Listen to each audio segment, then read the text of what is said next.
Good evening, and thank you for tuning in to, of course, the West Garfield Park Youth Council, sponsored by Fathers Who Care, United for Better Living, the West Garfield Park Community Stakeholders. There are so many collaborations going on to make sure that our young people are actively involved in our community and that we're providing them with the best possible outlets and the best possible tools that they can maximize their options. Listen, I just was letting you know that tonight I'm a guest for our regular hosts, David Elam and Vernisha Jones, and I appreciate them giving me an opportunity to co-host tonight to talk about something that we think is extremely important in our community. What we're talking about this month, the month of January, has been deemed the month that teamwork makes the dream work.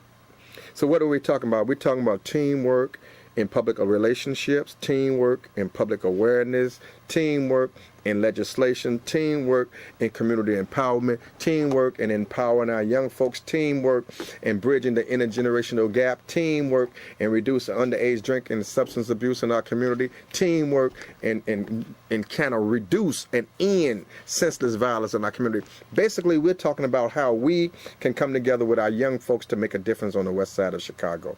We believe that we are because others were. And because others were, we are. Think about it. It would be no us if it wasn't for someone before us. And because someone was before us, we are here. So now I stand on the shoulders of someone greater than I am.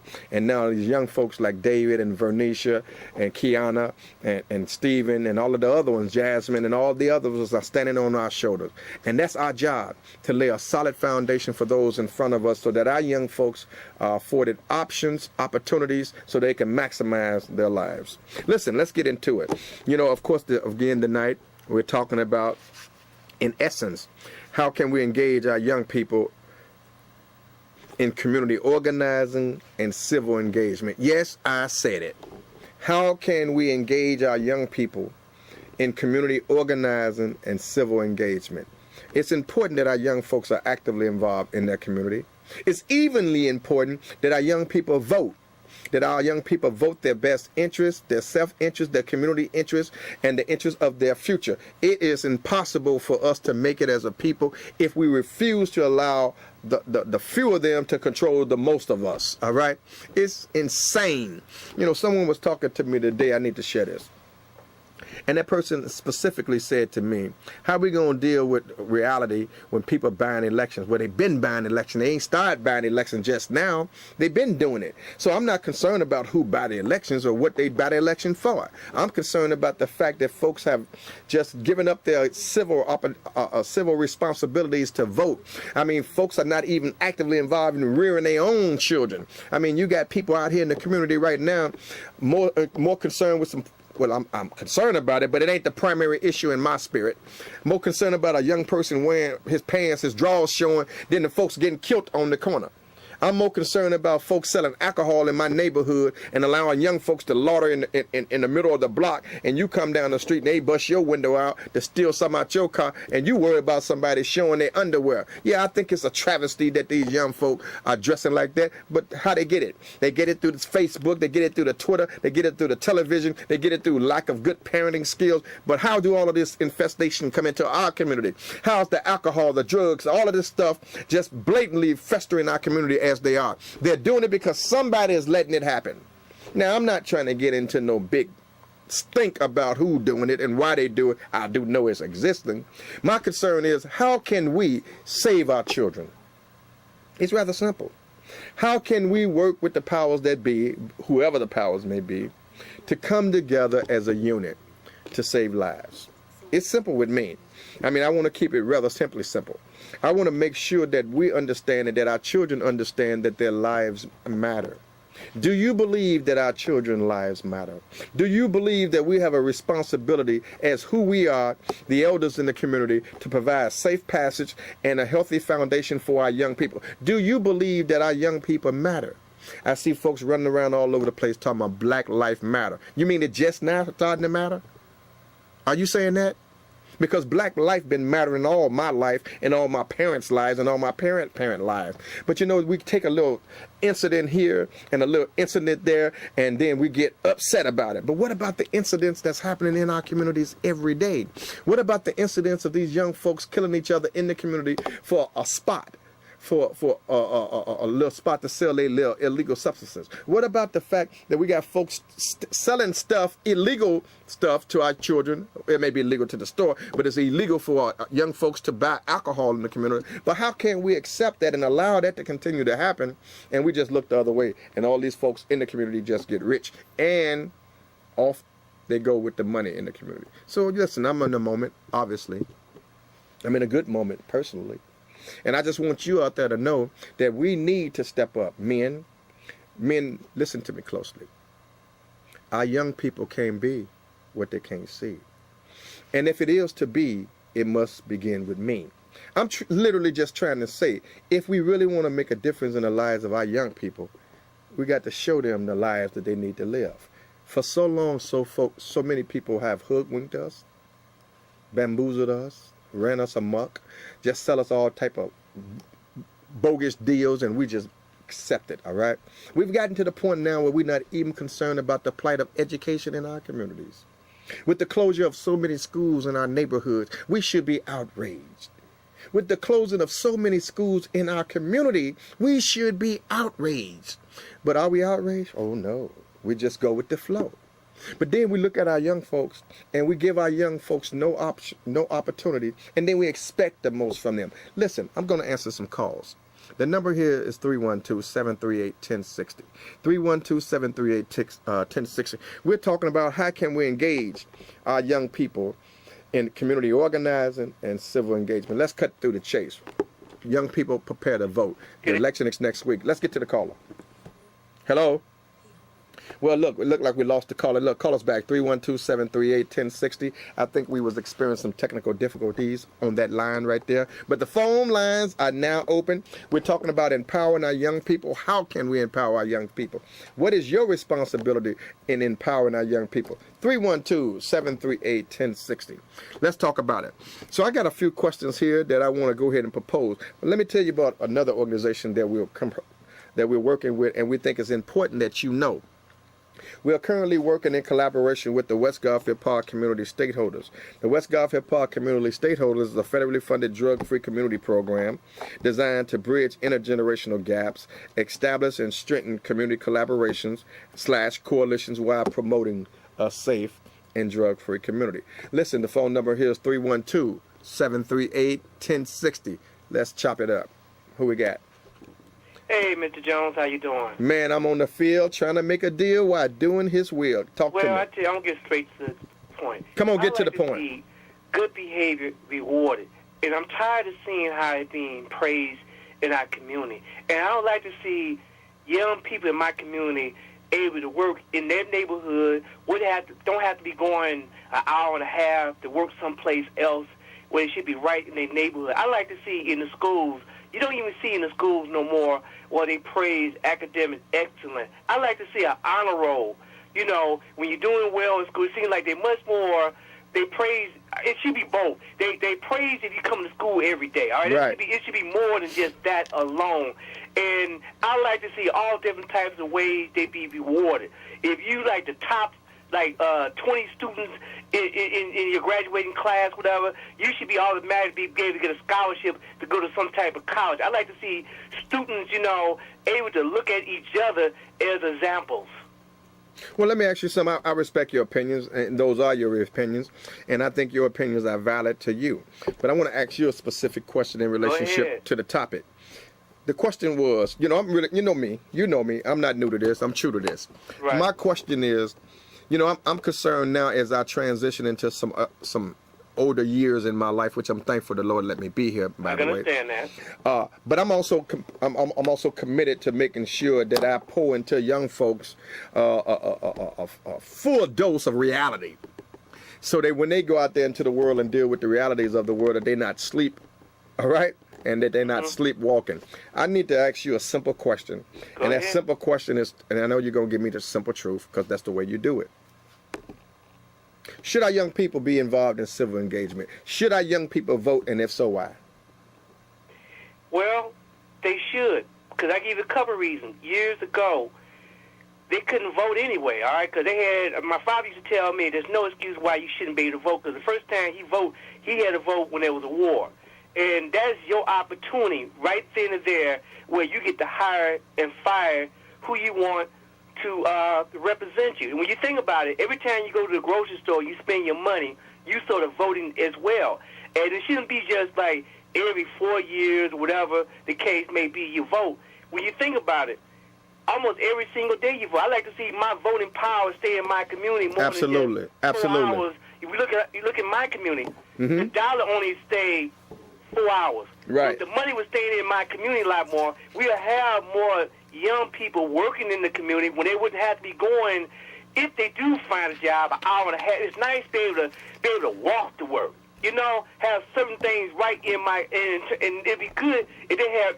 They no different than any other ethnic group. We need to have recreation, you know, in the neighborhood where they can do things right here in the neighborhood that be going way out. That's my opinion. Okay, and I respect your opinion. Stay on the line for a second. No, I appreciate that because I know where your heart is at.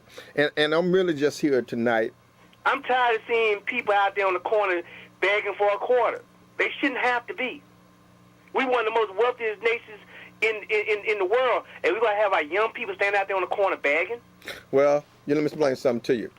You know, people treat you the way you allow them to treat you, all right? Yes. I mean, if people kick you around and you allow people to kick you around, they'll keep kicking you around, all right? Quit bending over. Hey, you know where that came from, right? Yes. That's King's statement, right? Mm-hmm. They can't stand on your back if you don't bend over, right? That's right. Well, I remember that statement. But here's what I really want to kick it with you about. See, I'm convinced that a lot of folks have run amok in this society, all right? And listen, it ain't my job to run around here and identify all the muckers, all right? But if you come into my circle and I know you're a muck, you might as well bring your lunch because it's going to be a long day, all right? Right. Because I'm going to run you for a little while. But for the purpose of why I do what I do, I really do what I do because I know I was called to do a certain thing. And I believe if I don't show these young people the possibilities, then I'm limiting their potential. So I believe that anyone that's capable, physically capable like us, men, who I believe we should be the vanguards of our community, that we should be the pioneers in our community that set the tone. I really do believe that if it's going to be something to change in our community, it ain't too many things going to change in our community until we pass on the baton to our young folks. But also give them the kind of protection, education, wisdom, and understanding. Can I bring up one specific issue, okay? And we steady keep following for what I call the okie doke. Okay, we got this mayor right now talking about they're gonna make if you have a certain grade point average, you be able to go to a junior college free, right? It's funny you said that because I had that in my spirit here. I was thinking about that. I want to be real quick about it, okay? Well, be quick about it. If you live on this side of town, a certain side of town, and you getting something like a 60% education, and you live on the other side of town, you get like a 90-some percent education, and a D over there where on the other side of town is a... Well, it's unfortunate that we lost that caller, and I apologize that we lost that caller, and I hope that caller get back on the line because he was talking to us about some valuable information. But, you know, it happens. So we hope that caller would feel the need to call back, and we would definitely plug that caller right in as soon as we get an opportunity. But, you know, it is with due pleasure that you guys have called. What's happening? Listen, I didn't want to surprise you. I mean, I really wanted to surprise you, but I was really excited, you know, and I know, listen, I'm honored to have our alderman of the 28th Ward. And we brought the alderman on the show. The alderman is faithful to the show. He's been on the show. It ain't nothing brand new. But we really want to talk to the alderman quickly because the time is moving fast. Listen, I want you guys to know there's a basketball game that we're taking young folks on this Saturday to UIC. If you're interested in going, it's free. Get in touch with Fathers Who Care at 773-287-5821. The departure time is 1 o'clock. If you need to go, if you want to go and you got nothing to do, you got some children want to go, get in touch with us. If you're looking for opportunities with the urban weatherization program, it will be kicking up, Alderman, on the 23rd. Okay. The monies have been released. Finally. It's supposed to have been released in November, but you know how that went. But anyway, the money has been released, so these young folks would now get an opportunity to go into this weatherization training. And former President Bobby Steele is working on a program, Women of Steel Foundation, where we're getting ready to teach these young folks about etiquette. Yes. The cotillion and botillion would bring the males and the females together. Those who are seniors, and if you have anyone that's a senior that would like to be involved in something of this magnitude, we ask that you give us a call at 773-287-5821. Fathers Who Care and the West Garfield Park Youth Council is sponsoring young folks, young male and females with at least a 2.5, it is 2.7 grade point average. Yeah, I too am sponsoring some of the young people with President Steele's foundation. So I participated in a botillion myself. When I was 17, and it was one of the best experiences of my life, actually. Well, let me do this, and I'm glad you're here, and I'm glad you counted that. Listen, it's always a pleasure, but I want to get right to the point. I'm talking about some serious stuff tonight. I'm talking about, is it important for young folks to be actively engaged civilly in our community? Is it important that young folks understand the process, and what is our responsibilities as some of the elders, and in your case the leaders, and leaders in my case, for these young folks? What should we be doing? Well, we have a responsibility to engage our young people in the process. We represent them, but I represent young people too. When they counted the 50,000 people in the ward, the kids were included. Absolutely. We have a responsibility to represent them, represent their interests. And we do this by, working with the schools, working with folks, working with organizations like Fathers Who Care that have direct voice and have direct connection to the youth in the community. We want them to be civically engaged because at the end of the day, after our seniors and other people in the community pass on or move out of the community, the youth we still must carry that banner. Absolutely, and we'll do it. And that, as myself, I'm one of the younger members of the city council. And so I see, the average age in the council is in the mid-50s. Right. And so when you have someone of that age, we've got to have a connection to our young people because, we still represent them. So it's important, and I go into schools to talk about what I do, the civic responsibilities that we have. And we have to engage our young people at a greater level. And sometimes I don't necessarily understand everything that they're speaking of. But you're listening. But we have to listen because, again, we represent them as well. Absolutely. And we have to hear and understand them because, there are forces in our community that are working to keep our young people down. And it's our responsibility to help uplift them and give them the tools they need to be successful. Well, let me do this here. And I don't want to move too fast, but I really have some questions I really want to pose on you, all right? And first of all, I know you. Mm-hmm. And I know your passion, and I know your spirit in your passion. Yes, sir. I mean it. Mm-hmm. So I want to ask you, this is that political thing, and just like this preaching thing, man, it's a lonely road sometimes. Oh, without question. All right, it's a lonely road sometimes. Yeah. Folk don't even know. Yeah. All right, but I'm going to ask you this, and I needed to know personally. Why are you so passionate about the work that you do? Why? The reality is this. If people from our community don't involve themselves, we know what will happen. I made a conscious decision to come back to the community I was born in to be a part of something positive. I could have easily gotten my degree. I was making more money in the private sector to come out and come back into the community because it was, number one, it was something that I love. I love the west side of Chicago.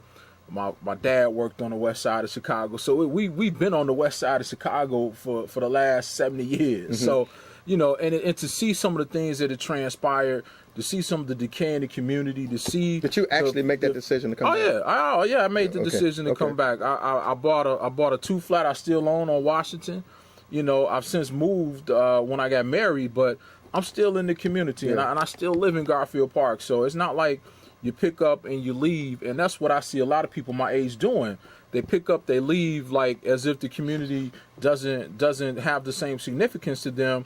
But we need those people to stay here because if the youngsters don't see me getting up going to work, if the youngsters don't see me doing something positive, what else would we have for them to see? So I'm gonna do I don't mean to be rude, but these folks are lighting up these calls for you. Let's come on. And what we would like to do first, I want to hit a couple of carrots out here.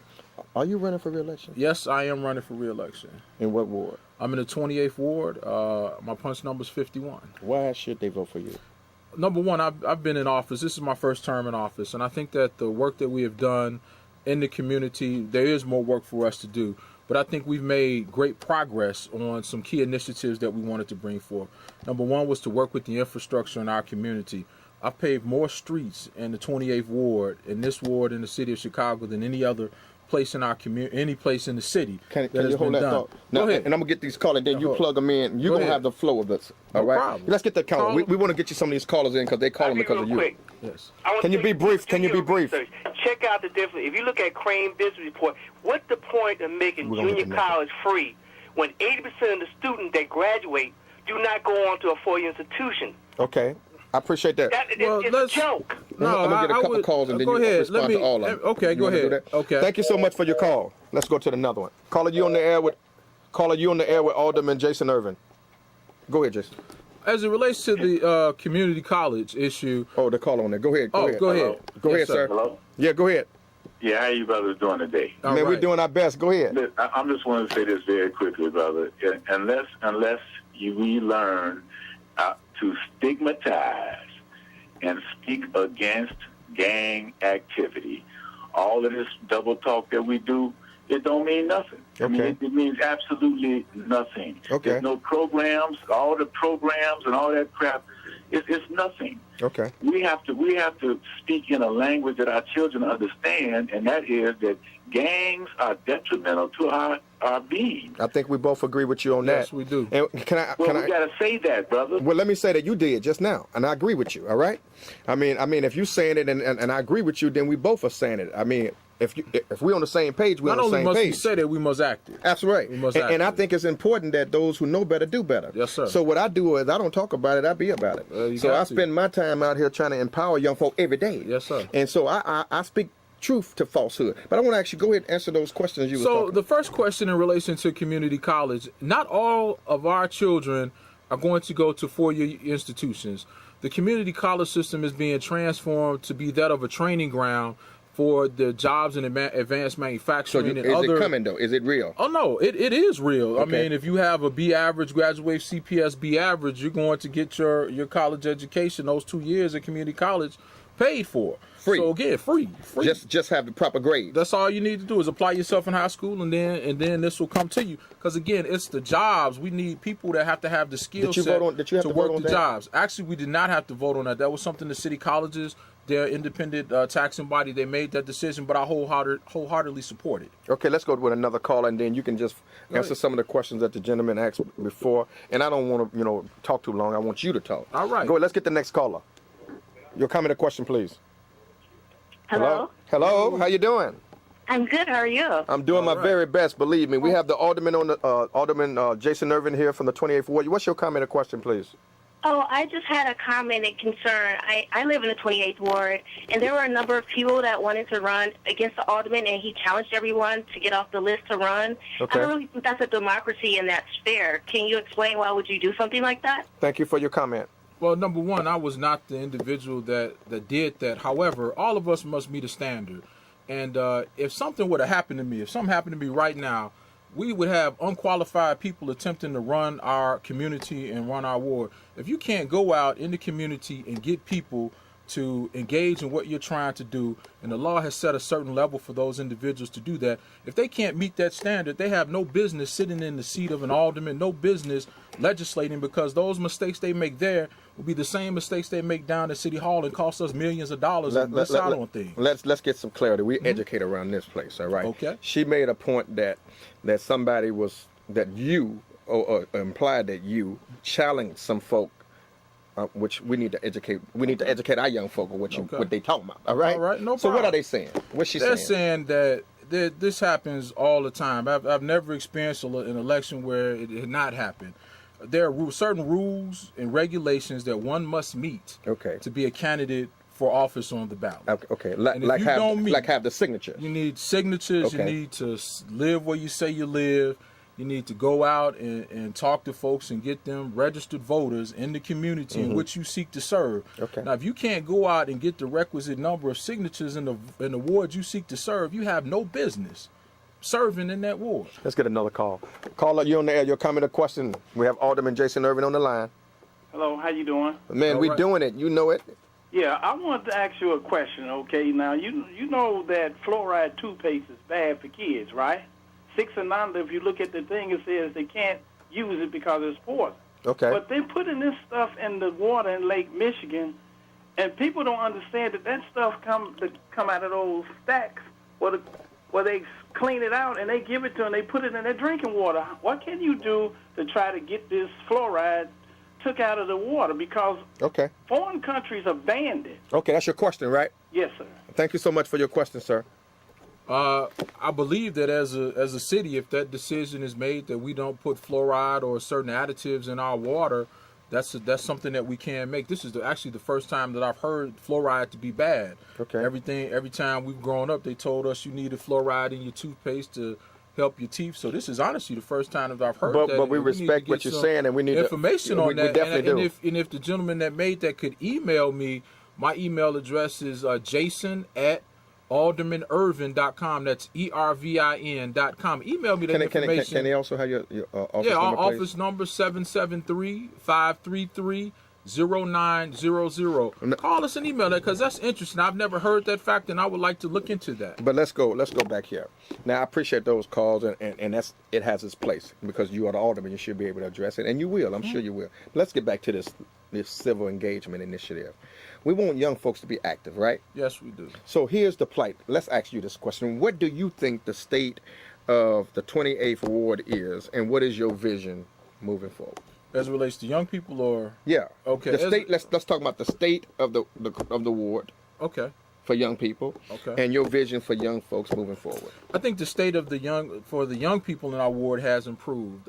We've worked very hard, and I'm just going to talk about schools and parks right now. Okay. We've worked very hard to bring resources to our schools in the community. When I first came into office, our kids didn't have a functioning playground in many of our schools in the community. I grew up in a community and went to public school. We had recess where we were able to go outside, play on the swings, jump on the monkey bars, playing little teeter-totter things. We had some activities to do. Now, in the last 4 years, we have worked extremely hard to put new playgrounds, new courts. We've even put tennis courts so our children can be exposed to some different ideas opposed to just basketball, football, and baseball in our community. So we've worked very hard to bring additional resources to the table at a number of schools, not just in one area of the ward, but throughout the ward, from Austin all the way to East Garfield, West Garfield, New and the near west side. Have brought resources to all of these schools. Secondly, go ahead. We got about a Go minute ahead. left. Secondly, I want you to on the tell me what parks, you. Go ahead. I same thing. We gotta have you want to have facilities where people can go and learn. Work with the park district to provide the programming that the young people need, so that they can have some sense of success about what's going on around them. Give us briefly yeah. The third thing is that we still must work with our young people. There you go. We I like must that. work with our young people. Still, we must right? listen to our young people so that we can understand their needs, their wants. And I like the young people here because, they can articulate the vision for a larger group of people. They really do. Because they're out there in Yeah. the streets talking to folks, working with people. Yeah. And I enjoy. That's why I enjoyed the dialogue and coming to speak with them, because Absolutely. they can relate to me. Hey, what do we need? What's going on in these streets that we can do to help from our perspective as a legislator? Well, I need to say this too, and I want to thank you for being. And I'm gonna active. apologize to you as well. I have my time mixed up, so let me apologize to you. I It's meant all to do that good. first. I do apologize. We for all the time good. You mixed. made it. Yes. But I want to thank you for being so involved with the young folks. Time is time, and it moves. All right, it happens. But you made it. So we want to thank all of you for tuning in. We want you to vote. Vote in your community. Vote your consciousness. We don't thank you. Thank those who have been actively involved. Thank our aldermen for being supportive. God bless you. Good night, and keep the faith. We'll see you at the polls. Bless you. Bless you now. Good night.